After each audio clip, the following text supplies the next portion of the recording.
Mga kaigsunan ko diha kang Kristo. Karon nga pasahi sa Juan kapitulo 6 bersikulo 53 nagingon, si Jesus mingon kanila, sultihan ko kamo, kung dili kamo mukaon sa unod sa anak sa tao ug dili mo inom siyang dugo, dili kamo makabaton og kinabuhi. Bisan tuod nga kita nasayon nga si Hesukristo mao manuluwas sa katawhan ug adunay langit ug impyerno, kita dili maluwasan ni ana nga kahibalo. Bisan kung kita mo tawag sa Ginoo Ginoo ug pagtambong sa mga serbis sa pagsimba ug makadawat og mga titulo nga posisyon sa simbahan, dili lang kita maluwas pinaagi ni anang mga butanga. Sapagkat tinuod, ang Biblia nagsulti kanato nga kita makabaton lamang sa kinabuhi nga dayon kung kita mukaon sa unod ug mainom sa dugo sa anak sa tao. Apan kung dili, kita dili makabaton og kinabuhing dayon.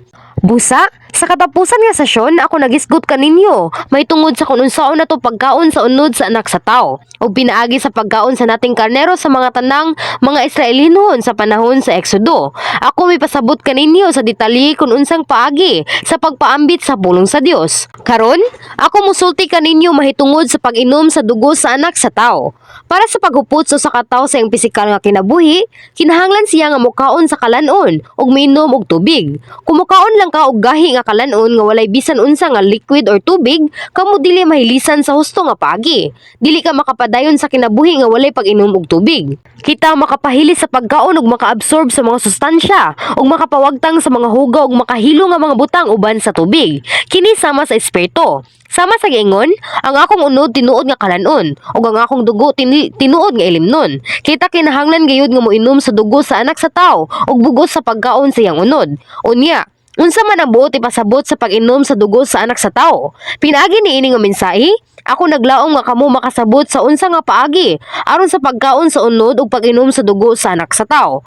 Ako nagampo sa ngalan sa Ginoo nga dili lang sa pagbantay sa espirituhanon nga kahulugan nga ingon sa kahibalo, apan sa pagpanag-iya sa kinabuhi nga dayon, pinaagi sa pagkaon sa unod ug sa pag-inom sa dugo sa anak sa tao.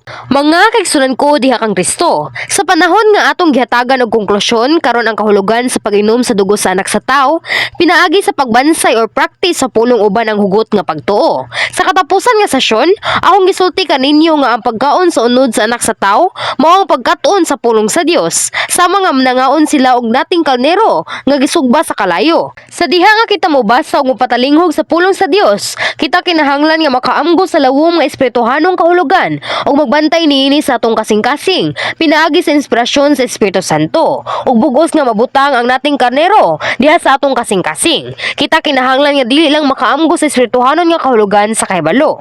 Ang pulong kinahanglan nga ibutang sa atong kasing-kasing pinaagi sa inspirasyon sa Espiritu Santo aron sa pagkuha sa pulong diha sa Biblia sa 66 kabasahon, mao ang dili lamang sa pagbasa, makadungog og pagtipig sa pulong sa Dios ingon nga kahibalo, apan itanom sab sa atong kasing-kasing.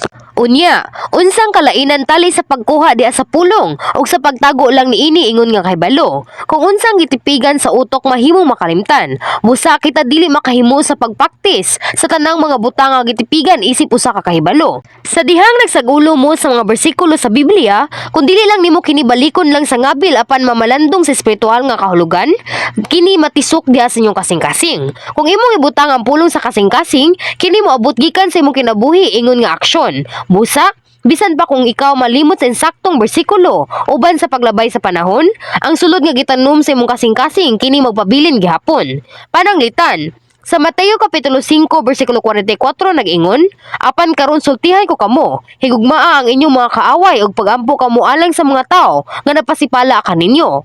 Kung wala ninyo makultiba ang gugma diha sa inyong kasing-kasing, kamo masakitan. Magdumot niya nga tao o bisan mo bayad sa dautan ug dautan. Apan atong hunahunahon mahitungod sa mga tao nga mitanom sa diwa sa pulong sa gugma diha sa ilang kasing-kasing. Sila tingali nakalimot kung diin sa Biblia ang nahisulat nga pulong. Apan sa diha nga ang tao magbuhat og dautan kanila, ang gugma og kaluoy natural nga modagayday gikan silang kasing-kasing.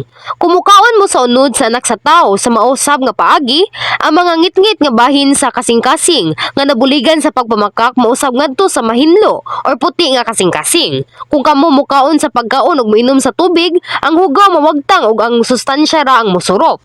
Ingon man usab, sa gidak-on sa pagtanom sa unod sa anak sa tawo diha sa imong kasing-kasing, nga ikaw mapuno uban sa kamatuoran ug ang mga bakak wagtangon. Kung inyong gibutang ang gugma diha sa inyong kasing-kasing, ang pagdumot mo gula. Kung aduna kamoy maaghupon nga kasing-kasing, ang kasuko kay mugula. Kung aduna kamoy pagpaubos, ang garbo kay mugula. Sa diha nga ang Dios mibuhat sa unang tawo, ang tawo lamang nga may usa ka kasing-kasing sa kamatuoran nga walay bisan unsa nga sala sa dawtan. Apan sukad sa pagalaglag ni Adan, ang tawo miadto sa pagdawat sa bakak sa tagsa-tagsa diha siyang kasing-kasing, ug ang gidak-on nga kabakakan kay miabot.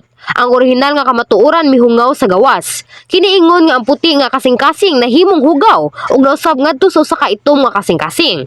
Apan kung mukaon kamo sa unod sa anak sa tawo ug diha sa pulong sa Dios, ang kamatuoran matisok or matanom diha sa inyong kasing-kasing ug tagsa-tagsa nga mogawas ang kabakakan. Ang pagkuha diha sa pulong sa Dios dili lang pinaagi sa kusog sa tawo. Kita kinahanglan nga makaamgo sa pulong sa Dios, pinaagi lang sa inspirasyon sa Espiritu Santo. Sa samang panahon ang grasya sa Dios o kaligon madawat sa pagsalikway sa dawtan niya sa atong kasing-kasing, pinaagi sa mainiton nga mga pagampo. Kay niini, kita siguradong magkinahanglan sa atong kaugalingon nga paningkamot sa pagtuo o pagsunod sa mga pulong sa Dios. Kiniunya ang pag-inom sa dugo sa anak sa tawo. Sa mga kita kinahanglan og tubig sa paghili sa pagkaon og tarong, kita makahimo sa unod sa anak sa tawo nga maatua kung atong imnon iyang dugo, nga mao ang matuod nga ilimnon.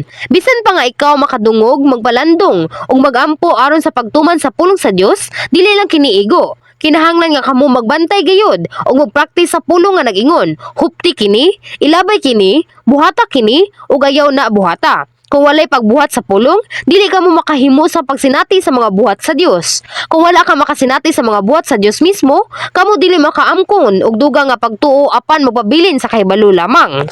Ang Santiago Kapitulo 2, versikulo 22 nagingon, busa klaro kaayo nga ang iyang pagtuo giubanan sa mga buhat ug ang iyang pagtuo mahingpit pinaagi sa iyang mga buhat. Kamo makaamkon og espirituhanon nga pagtuo pinaagi sa pagbuhat sa pulong sa Dios nga inyong nadunggan. Kamo wala magsugod sa inyong kinabuhi diha kang Kristo uban sa dakong hugot nga pagtuo gikan sa sinugdanan. Sa sinugdanan sa inyong pagtuo sama sa gidak-on sa liso sa mustasa. Apan sa diha nga kamo nagpakita sa gamay nga buhat sa hugot nga pagtuo, ang Dios nagtugot kaninyo nga makasinati sa iyang grasya sumala sa hugot nga pagtuo. Human sa pagsinati sa mga buhat sa Dios, kamo muhimo nga makaangkon og mas dako nga hugot nga pagtuo. Ug sa sunod nga panahon, kamo makapakita sa mga buhat sa mas dako nga hugot nga pagtuo. Kini mo usab nga alang sa tanan sa inyo. Ikaw makadungog ug makakita sa Dios sa mga buhat pinaagi sa mensahe ug daghan nga mga testimonya. Ug kini gitanom kaninyo, ingon nga bini sa hugot nga pagtuo. Kung kamo mosalig sa Dios, sa diha nga kamo makasugat og problema sa kinabuhi ug ipakita ang mga buhat sa hugot nga pagtuo, unya kamo makasinati sa mga buhat sa Dios alang sa inyong kaugalingon. Samtang kamo magpadayon sa pagsinati sa niini nga gamay nga mga butang ug sa pag-ila kanila ingon nga mga buhat sa Dios, ang inyong hugot nga pagtuo kay motubo. Busa, sa diha nga ikaw makatubang sa usa ka dako nga problema nga dili masulbad sa tawo, mahimo unya mosalig ka sa Dios. Sa wala pa ang pag-abli sa atong simbahan, ako nakasinatig usa ka butang nga dako pinaagi sa akong tulo ka mga anak nga babayi. Sa diha nga ang matag usa sa akong mga anak nga babayi may lisod nga mga kahimtang, kami makaamkon og dako nga pagtuo pinaagi sa pagpakita sa buhat sa hugot nga pagtuo sa tubangan sa Dios. Kasa, sa diha nga ako mibalik sa balay gikan sa bukid Ampuanan, ang akong unang anak nga babayi nga usa ka elementarya nga estudyante may hubag sa tibok niyang lawas gikan sa ulo ngadto sa tiil. Kung siya mulihok, ang iyang panit muliki ug mogawas ang dugo. Kasa, ang akong ikaduhang anak nga babayi na igo sa usa ka truck. Ang driver sa truck nakurat og gidala ang bata. Ang iyang nawong kay nihubag, nagisig gyud ang sulod sa iyang baba. Siya naa sa usa ka laot nga kahimtang. Ug sa una, ang akong ikatulo nga kamanghurang anak nga babayi misulod sa elementarya. Siya nabangga sa usa ka estudyante sa high school ug nahulog ug siya nabungog. Ang ubang mga tawo nga gikuha siya aron dadon sa ospital ug didto ang doktor misulti kanila nga ibalhin siya sa usa ka dako nga general hospital. Apan wala na ko siya gidala sa ospital. Ug siya naghigda ra sa balay nga wala sa paniumuot. Sa tulo ka mga kaso, sa kalibutanhon nga paglantaw, sila kinahanglan nga idala sa ospital. Kung anay gisi tungod sa aksidente sa trapiko, kinahanglan sila nga tahion. Usab, ang pagkabungog mo ang delikado kaayo nga butang bisan kung siya ay adto sa ospital. Pero wala na ko sila dala adto sa ospital o sa paggamit sa bisan unsa nga tambal nga adto kanila. Nagampo lang ko og misalig sa Dios. Bisan nga nakita nako nga ang akong kamagwangan nga anak nga babaye nga dili kalihok. Ang akong ikaduhang anak nga babaeng guba kaayo ang naong ug sa ikatulong nga anak nga babaye naghigda nga wala sayang panimuot. Wala ako'y kabalaka. Ako lamang kinigisalig sa Dios. Ako wala mangutana alang sa bayad gikan sa driver sa truck. Ako lang siya gisultian kaniya nga dili siya kinahanglan mabalaka tungod kay ang Dios maayo kaniya. Ug sa pagkatinuod, ang Dios nagtrabaho sumala sa hugot nga pagtuo nga gipakita. Ang akong unang anak nga babaye hingpit nga naayo, human sa usa ka gabi nga pagampo ko alang kaniya. Pinaagi sa buhat sa Dios, ang akong ikaduhang anak nga babaye makakauna ug wala ni sakit. Bisan nga siya ang iyang baba kay hubag og grabe kagisi. Siya usab wala maka-absent sa klase sa eskwelahan. Ang iyang magtutudlo misulat kaniya nga nag-ingon, ako nakatuo diha sa Dios sa dihang pagtan-aw nako kanimo, nga kompletong naayo sa gahom sa Dios diha lang sa pipila ka mga adlaw. Ang Dios mitubag sab sa akong ikatulong anak nga babaye. Lunes to nga hitabo nga siya na aksidente. Apan sa Merkulis sa buntag, siya milagrosong naulian sa iyang panimuot o siya mitambong pagani sa pag-alagad sa pag-Merkulis. Samtang kita nagbuhat sa hugot nga pagtuo, ang akong sakop sa pamilya ug ako nakahimo sa pag-angkon sa mas dako nga hugot nga pagtuo pinaagi sa pagsinati sa buhat sa Dios. Ang akong mga silingan usab na tingala ug mihatag sa himaya sa Dios. Kini sama usab uban kaninyo. Kung kamo muhatag sa inyong ikanapulo, uban sa hugot nga pagtuo, kamo makasinati sa mga panalangin sa Dios. Mao nga sa sunod nga panahon, makahimo ka sa pagbuga sa mas dako nga hugot nga pagtuo. Ang Dios nagsulti kanato sa paghigugma bisan sa atong mga kaway. Busa, sa diha nga ikaw mopasaylo ug ipakita ang mga buhat sa gugma ngadto kaniya, uban sa hugot nga pagtuo, ang gugma moabot kanimo sa hinay-hinay. Kung kamo magpadayon sa pagpaningkamot, ang tanan sa pagdumot kay mugula, gikan sa imong kasing-kasing. Ug ikaw makahimo sa pagtuman sa hingpit nga gugma. Kung kamo magtuo sa pulong sa Dios ug mulihok uban sa hugot nga pagtuo sa tanan nga mga butang, ikaw motubo nga dunay bugos nga sukod ni Kristo ug ang pagtuman sa pulong sa Dios diha sa imong kasing-kasing nga bugos. Sa pikas bahin, human kamo makadawat sa Espiritu Santo ug adunay hugot nga pagtuo nga ingon sa gamay nga sama sa usa ka liso sa mustasa. Kung wala ka motuman sa pulong, kamo dili makabaton og espirituhanon nga kasinatian ug ang imong kasing-kasing dili mausab. Bisag unsa pa kadugay sa pagiya sa inyong Kristohanong kinabuhi. Dayon, mahimo pagani nga mawala ang gamay nga pagtuog maanod gikan sa kaluwasan. Sa unang Juan kapitulo 1 bersikulo 6 hangtod sa 7 nagingon, kung maingon kita nga nahiusa na kita sa Dios, apan nagpuyo di ay gihapon diha sa kangitngit na makakita og wala magkinabuhi sumala sa kamaturan. Apan kung magpuyo kita sa kahayag, ingon nga ang Dios ang naa sa kahayag, magkahiusa kita og ang dugo ni Jesus nga ang iyang anak maghugas sa tanan natong mga kasalanan. Kung kamo molihok sumala sa pulong sa Dios nga mao ang kahayag ug sa ingon nga nagpuyo sa kahayag ug wala magsunod sa mga bakak sa niini nga kalibutan diha sa kangitngit, mahimo kamo nga maila ingon nga mga anak sa Dios nga iya sa kahayag ug nga kamo adunay hugot nga pagtuo sa pagdawat sa kaluwasan. Mga kaigsunan ko diha kang Kristo, kung nakay tinuod nga pagtuo, kamo siguradong mulihok niini. Ang Dios nag-ingon nga kung kita mo bansay o mopaktis sa iyang pulong, kita mapanalanginan kung kita mo abot sa gikan niini nga yuta ug moadto sa mahimayaon nga gingharian sa langit. Usab, kung kita mo salig sa Dios uban sa hugot nga pagtuo sa tanan nga mga butang, siya misaad kanato sa pagsulbad sa tanang mga problema. Kung kamo nagtuo sa Biblia nga pulong sa Dios ug sa pagsalig sa Dios, ikaw sa pagkatinuod mulihok sumala ni ana. Ikaw nagtuo nga ang imong kauhaw mawala pinaagi sa pag-inom sa tubig. Unya naa ba kaninyo nga nagaingon nga kamo giuhaw kaayo, apan wala mainom sa tubig diha sa tubangan ninyo? Ikaw dili mo inom niini kung kamo dili mo tuo niini nga makapawala sa inyong kauhaw. Usab, kita maingon nga adunay usa ka milyon nga dolyar sa pipila ka bahandi nga gilubong sa pipila nga dapit sa baybayon sa busan.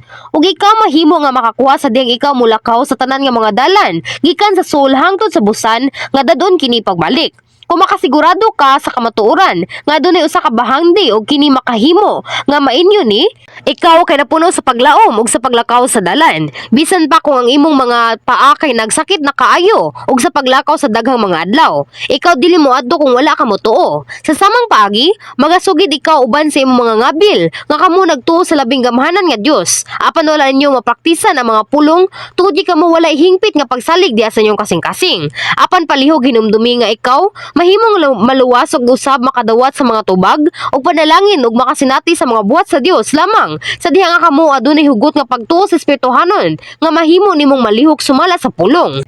Mga kaigsunan ko diha kang Kristo. Sa Roma Kapitulo 10 bersikulo 13 nagingon, sumala sa kasulatan, ang tanan nga magasampit sa ngalan sa Ginoo maluwas. Kini nga bersikulo nagpahayag sa walay katapusan nga gugma sa makakanggahom nga Dios nga pinaagi sa ngalan sa Ginoo nga si Hesukristo. Maluwas ang mga makakasala nga gitagana ngadto sa kamatayon. Apan ang ubang mga tawo mosulay sa pagpangutarungan, pero wala man nabuhay sa kamatuoran uban sa niini nga bersikulo. Sila nagingon nga bisan kinsa nga maluwas pinaagi lang sa pagtawag sa ngalan sa Ginoo, bisan pa ko siya nagpuyo sa mga sala.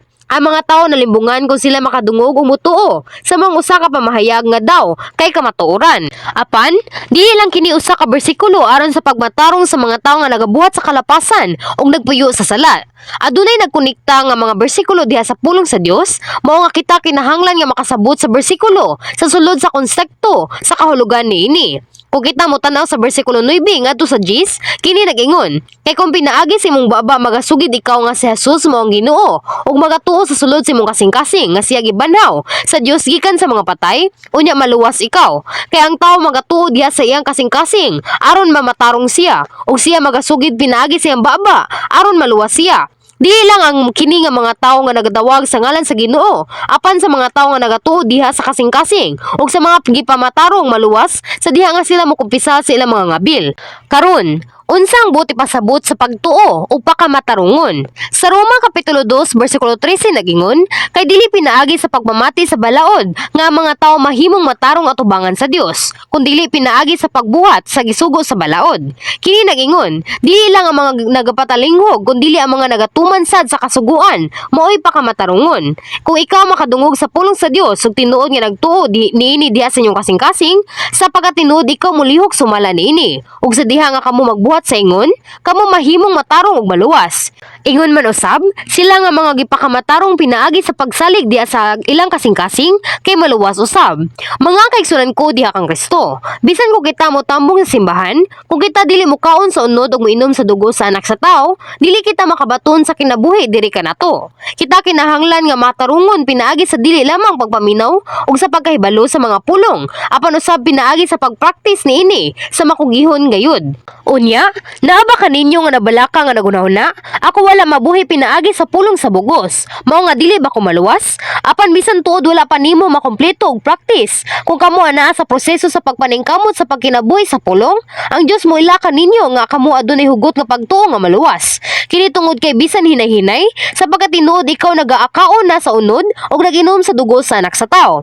Usahay, ikaw makakablag sa imong kaugalingon sa pagbuhat sa usa ka butang batok sa kamaturan. Apan kung kamo maghinusol, diha-diha dayon og mobalik, adunay gihapoy kay hugot nga pagtuo. Bisan lamang sa gamay nga pagtuo. Ikaw maluwas pinaagi sa niana nga pagtuo. Apan sa akong unahuna walay bisan kinsa kaninyo nga magpabilin sa ingon nga usa ka bata diha sa pagtuo sa walay katapusan. Kamo kanunay makadungog sa espiritual nga mga mensahe ug makasinati sa dakong buhat sa Dios. Mao nga kamo kinahanglan nga adunay mas dako nga hugot nga pagtuo kaysa ubang mga tao. Kinahanglan nga makahimo kamo og makugihon gayud sa pagkaon sa unod ug sa pag-inom sa dugo sa anak sa tao sa pagtuo ug naglaom alang sa tanang mga panalangin nga gisaad sa Dios alang sa anak sa mga kadtong moadto sa espiritu ug sa bugos nga espiritu.